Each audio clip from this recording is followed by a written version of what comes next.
and try to build a championship team that then next year should be the favorite to win. And if they don't next year, then we can start using that F word. If I were with you right now, I'd give you a high five and say retweet, Han, because I completely agree. I believe I'm fairly confident we're talking about less than 25 games with KD on the floor for this Phoenix Suns squad. And so this is basically the promise of tomorrow, right? I do think it's going to be interesting in terms of what this team looks like over the course of the regular season, because KD had the luxury of basically coming in off of what the previous team had done in terms of the standings and allowing them to get the position that they did get in the postseason. But I don't think this is a failure at all. I do think, though, and we're seeing it throughout the course of the playoffs, the role of defense in terms of winning, we should not forget how important that is, because arguably, if those two guys were two of your best two-way guys, maybe you have a chance in terms of the defensive fortitude that the Suns could put up. But overall, the Nuggets are the number one seed for a reason. They have the... And we talk about the assists with Jokic. 4 minutes left in the second. Nuggets up 19 to Jamal Murray. Nails it. 12 assists for the big man. Early in the fourth, it's blowout time. And Jokic to Bruce Brown. Easy money. Fifth triple-double in the postseason, tied for the fourth most in history. And the Nuggets cruise to a 25-point win. And for the Suns and KD, all burnt up. Yeah, it sucked. It was a bad feeling. It was embarrassing. They came out and hit us in the mouth. We couldn't recover. You got to give them credit for being a disciplined team. Give them credit for being a disciplined team, but also... Alan, the Suns, I mean, this season's a failure for them, right? No, not even close. It's not a failure. No, and I'm not going to do the Giannis thing, because I do believe that there are some situations where you can look at a team and say this is a failure, but this isn't, because this is just the beginning of something for the Phoenix Suns. You got to understand, you're going to pay that ransom for a guy like Kevin Durant, and it gutted the team. But you're going to do that to get a player like Kevin Durant. And you know that this isn't a one-year deal. This isn't all right, we're going to go for it and we lose him at the end of this season. You've got him for the next 4 years. You still have him under contract, and he's still clearly, by the way he's played, in his prime and one of the great scorers that you have. He and Devin Booker together are one of the most lethal. Of course, leaned into the power that Jason Tatum brought into the fourth quarter and showed that they were a team that had previously been to the finals. And so it was really a disappointing kind of meltdown for Philly, but I would give the Celtics a ton of credit. Yeah. But I can't stop thinking about Philly. How can you not? I know. First of all, this series is like having teenagers, and I have this experience because it's moody. Like you heard what Monica just said, right? The self-fulfilling prophecy. Oh, things don't work out for us. Woe is me. That's called emo mode. We go emo. We hide in the room. Oh my gosh. Things aren't going well for us today. And then all of a sudden, there's Jason Tatum, who's he doesn't feel like playing. But now you're sitting at the kitchen table. Oh, you're coming down? You're coming down to talk to us? You're going to spend time with us now? You're happy right now? Let's enjoy this moment while we can. Like, this is what a parent is like when you have teenage kids. And if you're asking me to say, who's going to win Game 7? I don't know, because I don't know what mood you're going to be in when you wake up tomorrow. So I'm just going to wake up and hope you're happy today. And if you're a Celtics fan or a Sixers fan, this is what it's like having teenage kids. This feels so awkwardly personal, Monica. Please help us.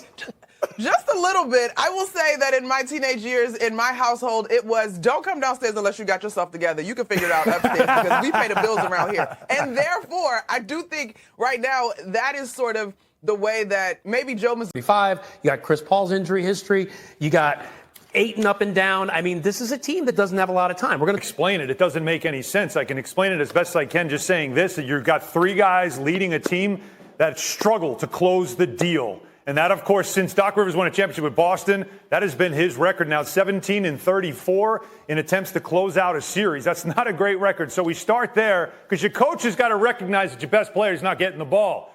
Let's also talk about Joel Embiid, who can't get over the hump of the second round. They say a big man, put your forearm in the chest of Time Lord and say, give me the damn ball, like Keyshawn Johnson always said. He's got to do that, demand the ball. And then there's James Harden. Get the point guard, man.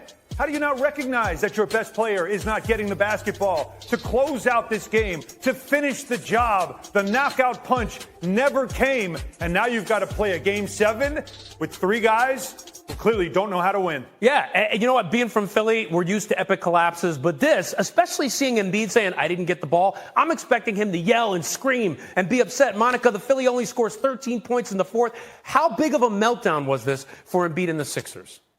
Ryan, I feel for you on this Friday morning. Listen, this was a meltdown of epic proportions, but it showed the difference in terms of the experience of these two teams. It was so almost eerily ironic in hindsight to hear Doris Burke give Doc Rivers a ton of credit for the biggest adjustment having nothing to do with basketball, and that being instilling belief and confidence in this Sixers squad. And then you saw Jason Tatum hit a basket, and the match was causing the fire to be lit for the Celtics. And so you saw Philly face a big sort of momentum swing as they head back to Boston for this ball game. I think that Jason Tatum being able to navigate what has to be one of the worst halves of his career in the last 4 seasons or so was huge. It was huge. And then you talk about the wrinkle of putting Robert Williams and Al Horford on the floor together at different points and the way they were able to defend the Sixers. This is a team that not only believes they can do it, they have done it. They have gotten past this point. And so right now, as far as momentum goes or having an edge, it feels like the Celtics have the edge and it's all up here. Yeah, and here's the problem for Sixers fans, by the way, like me. The Sixers haven't believed they could do it. Right. And that's the problem. And that's all the Celtics How are they going to needed. get it done? That's all the Celtics needed. Yeah. And I really feel this way. When you're watching this game, yes, the Celtics had the lead the whole way, but that push in the third quarter, and I was texting with Tim Legler. Legs and I were going back and forth. You know, Legs obviously knows the Sixers very well. And we were both feeling that this game is turning. It's turning in the favor of the Sixers. The building is behind them. They're home. They're rolling. They have a lead. Knockout punch time. It's ready. That's the dangerous thing when you have superstars like Jason Tatum, who have been nothing all game. It just takes one shot. You know, like an NBA Jam, you 3 straight baskets. He's on fire, right? For a guy like Jason Tatum, for stars, one shot, they're on fire. They believe it. And that corner 3, contested corner 3 he made, he's on fire at that point. All the Celtics needed was to leave that door open for them, and they walked right through it and forced the game shut. And Monica, it makes me think about Tatum. You know, he talked about, you saw his teammates trying to pump him up on the sidelines. He talked about how he always believed he could do something, and he got it done. Monica, what did you think? Well, the other part of this, Ryan and Han, to me, is the very fundamental things we learn about basketball when we first fall in love with it in elementary school, right?